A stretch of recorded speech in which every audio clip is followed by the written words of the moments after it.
Hey, what's up guys? This is Steven here for Game Tech and Match, and today we're going to be looking at some voxel art design.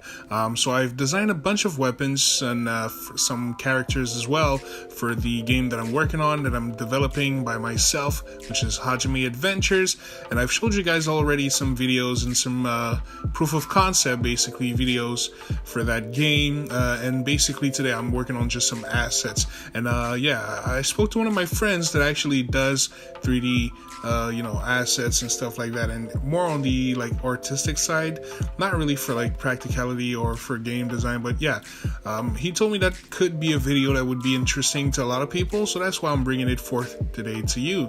So yeah, basically today I'm going to showcase two characters, but one of them I'm going to showcase the entire process of how I created it. I'm just basically screen capping the whole thing and then recording the voice over right after. I don't like doing both at the same time simply because it's distracting, and I don't like to be distracted in my creative process. I just like to sit down, listen to some music, and work on a project for as long as I need to, just not to impede the creative process. Now, if you look closely, you would see like there's a big difference between the aesthetic that I was first using for Hajime Adventures and this one, basically, because I don't know, like the sort of blocky, chibi looking characters, sort of oriental looking characters, it just got a little old to me after a while, to be really honest. I didn't really think that it would appeal to a lot of people outside of the maybe oriental or people that were like familiar with that type of aesthetic. So I opted for something a little more unique, actually, which is kind of counterintuitive, but in my honest opinion, I think it would be more appealing.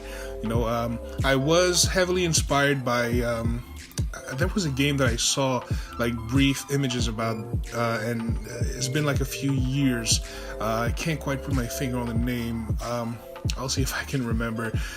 Yeah, I was inspired by their aesthetic a little bit, just because of the way that their characters were in 2D, but they had like very long limbs and like oversized limbs, or something quite unusual actually.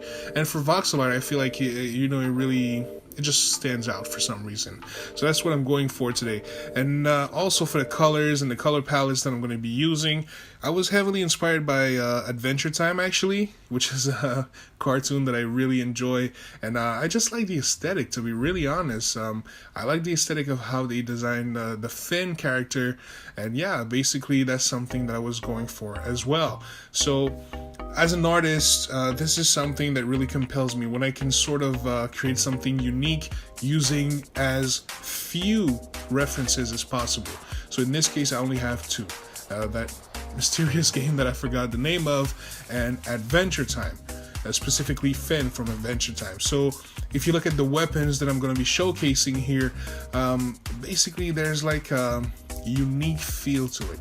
And for some of them, if for instance some game developers would be taking these weapons and trying to animate characters and use these weapons with, it would be quite challenging actually, because you have to remember, if you're using a voxel art 8-bit-ish aesthetic, well, it's going to be tough to animate fluid motions and still look good.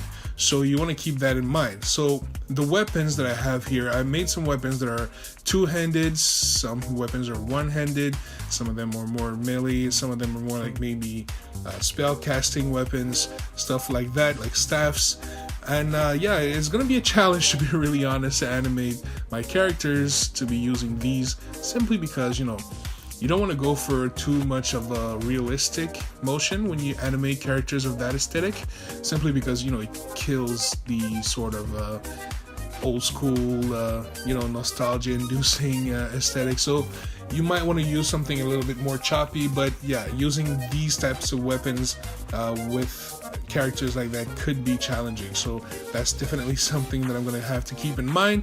However, I really like how the weapons were looking, and I really just wanted to make something like that. Ever since I was a kid, actually, I remember playing like RPG Maker games on PS2, which were only available in Japan. You had to like have a friend of yours that has, you know, rich parents, and they would just pay for the game to be imported here. Then you had to mod your PS2, and then you could play the game here. And I remember, like, I was like, oh man, this is so great. You can be really creative and start making games. And mind you guys, this is like over 12 years ago, you know, so it's been a while. And you know, technology has gone so far now, and of course, you know, I've studied this and I've come a long way from those days, and now I feel like I want to go back to that, you know, old school classic RPG aesthetic. And this time around, though, I have all the power and all the freedom to be creative, you know, because in that RPG Maker game, you could only do so much to customize your characters, and that was a big drawback for me. You know, when I create a game, I want to keep in mind that the one playing the game needs to be immersed, needs to feel like their character is unique or their characters are unique, and that's something that you can't really do with a, you know, pre-packaged game like RPG Maker 3D for the PS2. However, you know, if you look at tools like RPG Maker VX or XP or RPG Maker 2003, which are still actually widely used today. You'd be surprised, actually. They're pretty powerful because you can really just basically draw your character and create animations for them. And yeah, basically you got a fully customized character, and then you can make gear for it. And you know, there's tons of ways that you can implement that into your game. But yeah, still, in my honest opinion, this is getting a little overplayed, so I wanted to go for something a little different, a little bit more unique again. So yeah, I opted for something that is blocky slash 8-bit-ish looking, but still 3D. And with high quality shaders, you can basically get a really nice aesthetic with graphics like that. So that's what I'm going for here. And I can already warn you, the game is going to end up looking a lot different than what we first started with Hajime Adventures. So you guys might be a little shook.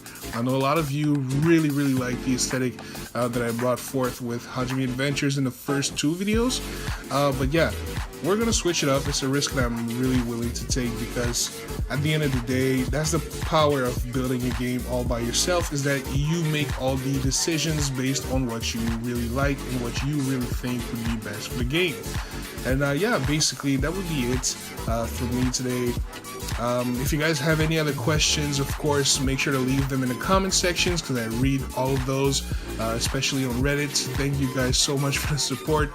The YouTube family is yeah, not too active, but you know, if you guys have any comments, make sure to leave those comments down there. And of course, please leave a like. That really helps me out to know exactly what you guys like, what you guys might not like, what you want to basically see in a video and stuff like that. So please leave a like, leave a comment, and of course subscribe so you don't miss the next video.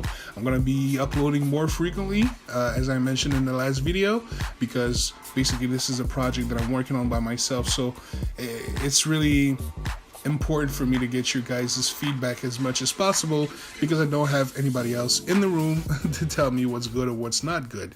So yeah, that would be it for me today. I'm done rambling. Thank you so much for your time, for watching this video. I really appreciate it. This means a lot to me.